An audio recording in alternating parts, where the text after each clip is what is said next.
Hey guys, and welcome back to my channel. Thank you for, hanging in there with me, watching and subscribing. I really appreciate every last one of you. So let's jump right into it. Today, I thought we could talk about resistance and being resistant to change. I'm just gonna go straight. I'm just gonna go straight into it.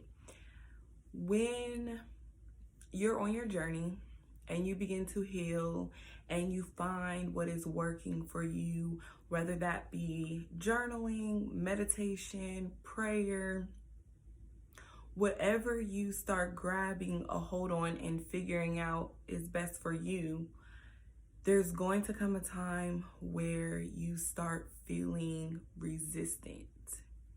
And to be quite honest, it can be a little scary. So you'll start getting into a good pattern. You'll start, figure out what's triggering you, what you may need to stay away from, or who you may need to stay away from. You may get to a point where you figure out, hey, you know what? I probably shouldn't talk to her about my journey. She doesn't really get it, and it leaves me feeling a little triggered at the end of the conversation. You'll start finding like what works and what doesn't work, what places you might have to cut out going to. You'll start figuring all that out. And in the same breath, you'll start, getting a little fearful of that change and not really knowing what the future holds. You'll start to want to kind of go back, because if you think about it, if you suffer from a lot of trauma, that trauma probably has shaped you into the person that you are today, and it has wired your mind into thinking a certain way. So it'll come to a point where you'll kind of crave that trauma or that thing, that lifestyle that you're just used to. You'll start craving that once you get on a path to changing. So the toughest part is recognizing that your body is resisting.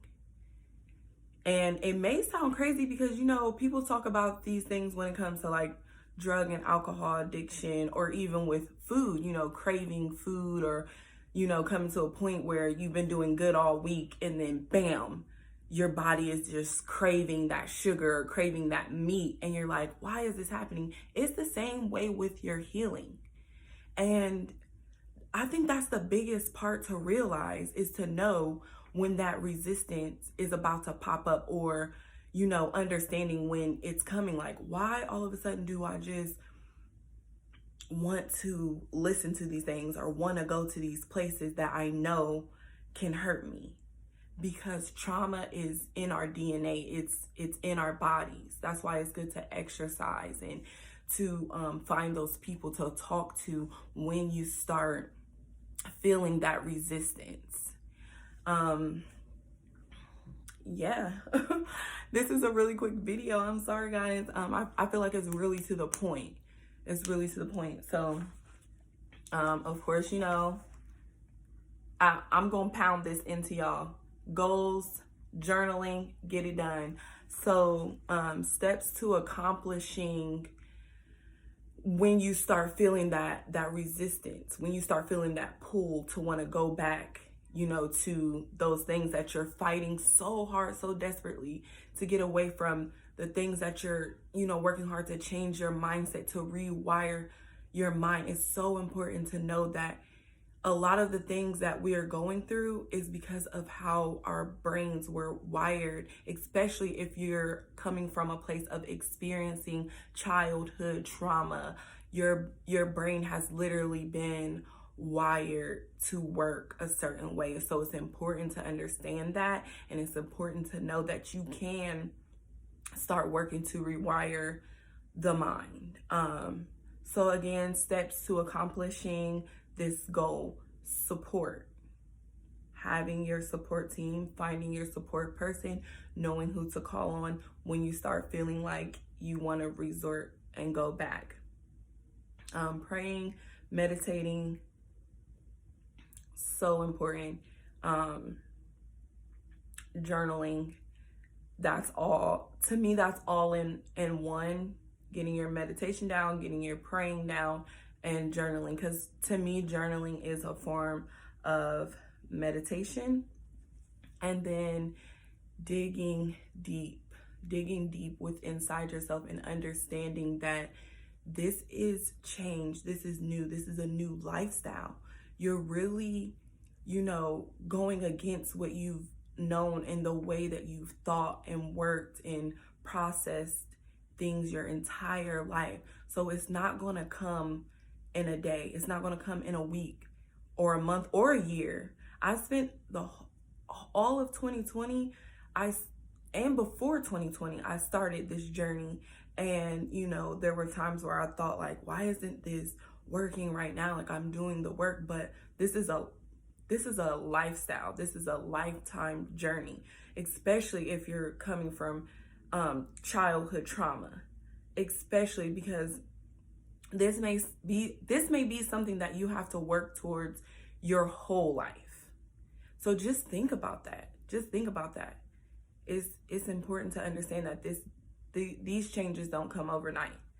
So you have to dig deep, give yourself time and understanding. Healing is real work. And knowing that there is a such thing as good grief. This journey is about, good grief and letting go of the past, not beating yourself up for the way you used to be, and knowing that you do have to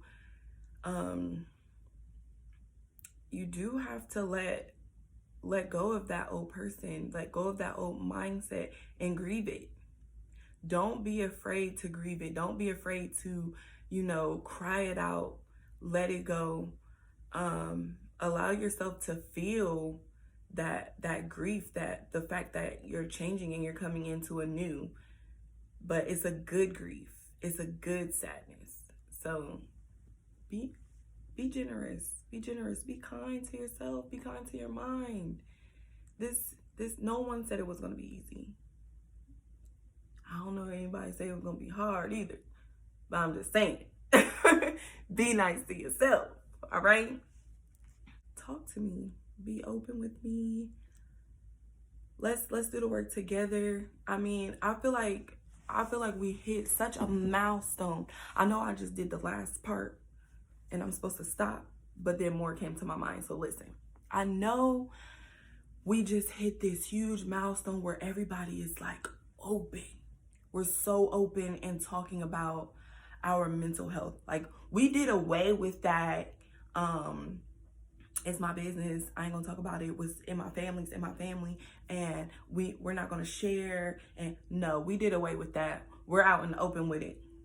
Okay, this new generation, we out in the open with it. Hey, these are my feelings. This is how I feel, and I'm working through that. Okay, we are out in the open, but it's time to go to that next step. And that next step is actually doing the work. You can't just talk about it and think that because you're talking about it, because you're putting it out there, that you're just magically going to be healed after that. No, it doesn't work that way. You have to do the work. You got to do the journaling. You got to set the goals. You got to find your people. You have to do all of that. That's the next step, and that part is important.